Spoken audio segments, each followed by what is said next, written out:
नमस्कार मंडळी, नवीन एका इंटरेस्टिंग व्हिडिओमध्ये सर्वांचं मनापासून स्वागत आहे। मित्रांनो, राज्यामधील प्रत्येक पालक आरटीच्या प्रतीक्षेमध्ये आहे। आरटी प्रक्रिया कधी सुरू होणार आहे, ऑनलाईन फॉर्म कधी सुरू होणार आहेत, या प्रतीक्षेमध्ये असलेल्या प्रत्येक पालकांसाठी ही व्हिडिओ अतिशय महत्त्वाची आहे। व्हिडिओला सुरुवात करण्यापूर्वी चॅनलवरती जर नवीन असाल तर कृपा करा चॅनल सबस्क्राइब करा। अशाच महत्त्वाचे अपडेट या चॅनलवरती येत असतात। चला तर मित्रांनो, व्हिडिओला सुरुवात करूया।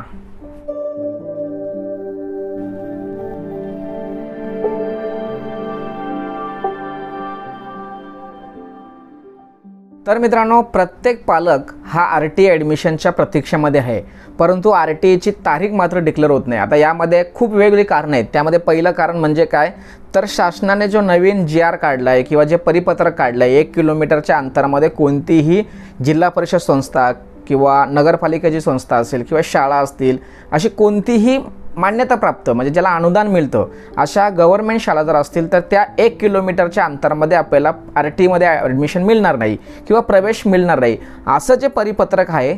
त्यामुळे सर्वच पालकांना आरटी ॲडमिशनपासून लांब जावं लागत आहे, मुकावं लागत आहे। अशा परिस्थितीमध्ये सर्वांनी काय करायचं आहे की आपल्या ॲड्रेसपासून म्हणजे आपल्या घरापासून आजूबाजूला कोणती मान्यताप्राप्त संस्था आहे किंवा शाळा आहे याचा अभ्यास करणं खूप गरजेचं आहे।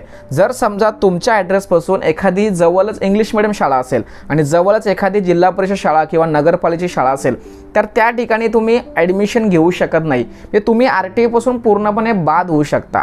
अशा परिस्थितीमध्ये ज्या नवीन शाळा म्हणजे जिल्हा परिषदेच्या शाळा नवीन नोंदणी करण्यासाठी शासनाने जे पत्रक काढलं होतं ते पत्रकानुसार शाळांची नोंद करावी सांगत होती, परंतु ही शाळांची नोंद झालेली नाही। काही शाळा आणखीही बाकी आहेत। त्यामुळे शासनाला आरटीचं जे ऑनलाईन प्रक्रिया जी सुरू होते ती सुरू करणं शक्य होत नाही।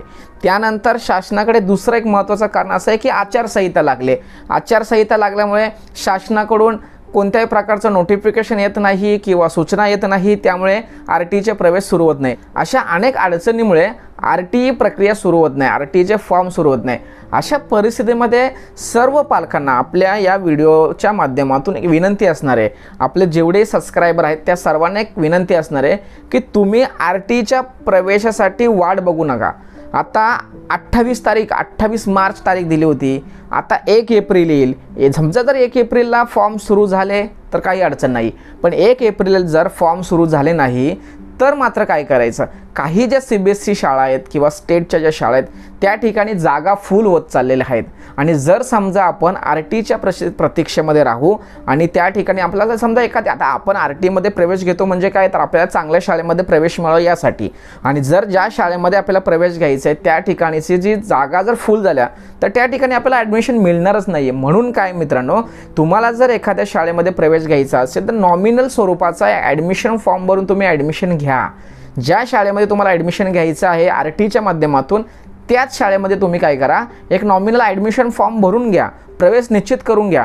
कारण आरटी चालू होईल नाही होईल, कधी चालू होईल अशी म्हणजे ते नेमकं सांगताच येणार नाही। मग अशा वेळेस आपल्या मुलाचं नुकसान होऊ नये यासाठी त्या ठिकाणी तुम्ही प्रवेश किंवा ॲडमिशन घेऊन ठेवा। ज्या दिवशी ज्या क्षणाला आरटीची प्रक्रिया सुरू होईल, ॲडमिशन फॉर्म सुरू होईल, त्यावेळेस नक्कीच त्या क्षणी आपल्या चॅनलवरती मी तशी व्हिडिओ बनवेल फॉर्म भरण्यासाठी। पण मात्र तोपर्यंत काय करायचं, तोपर्यंत तुम्ही ॲडमिशन घेऊन ठेवा। आरटीचं फॉर्म सुरू झाले का आपण फॉर्म भरून घ्यायचा। जर नियमाप्रमाणे लकी ड्रॉ सिस्टमच्या माध्यमातून जर आपला नंबर लागला तर त्या ठिकाणी आपल्याला प्रवेश मिळेल, अन्यथा प्रवेशसुद्धा मिळणार नाही। मग जर समजा आपल्याला एखाद्या शाळेमध्ये जर प्रवेश घ्यायचाच आहे आरटीच्या माध्यमातून का होईना आणि किंवा प्रायव्हेटच्या माध्यमातून का होईना म्हणजे ॲडमिशनच्या स्वरूपामध्ये फी भरून, तर मात्र ॲडमिशन किंवा आरटी या दोन गोष्टीच्या गोंधळामुळे त्या ठिकाणी जर जागा फुल झाल्या तर आपल्याला चांगली शाळा मिळणार नाही आहे। म्हणून आपल्या व्हिडिओच्या माध्यमातून आरटीच्या प्रतीक्षेमध्ये राहू नका। सर्वांनी ज्या शाळेमध्ये आपल्याला प्रवेश घ्यायचा आहे त्या शाळेमध्ये प्रवेश घेऊन टाका। आरटीचे फॉर्म सुरू झाले की लगेचच आपण त्या ठिकाणी ऑनलाईन फॉर्म भरून घ्या। लकी ड्रॉच्या सिस्टममध्ये जर नंबर लागला तर ठीक, नाही तर विद्यार्थ्याचं आपल्या मुलाचं नुकसान होणार नाही, कारण त्या शाळेमध्ये आपला प्रवेश निश्चित झालेला असेल। अशा पद्धतीने अतिशय उपयुक्त आणि महत्त्वाची माहिती या ठिकाणी दिली आहे। आरटीच्या प्रवेशात राहू नका, RTE कधी चालू होणार आहे सांगता येणार नाही। सदर व्हिडिओ संपूर्ण महाराष्ट्रामध्ये प्रत्येक पालकांपर्यंत पोहोचवण्यासाठी सहकार्य करा। धन्यवाद। जय हिंद, जय महाराष्ट्र।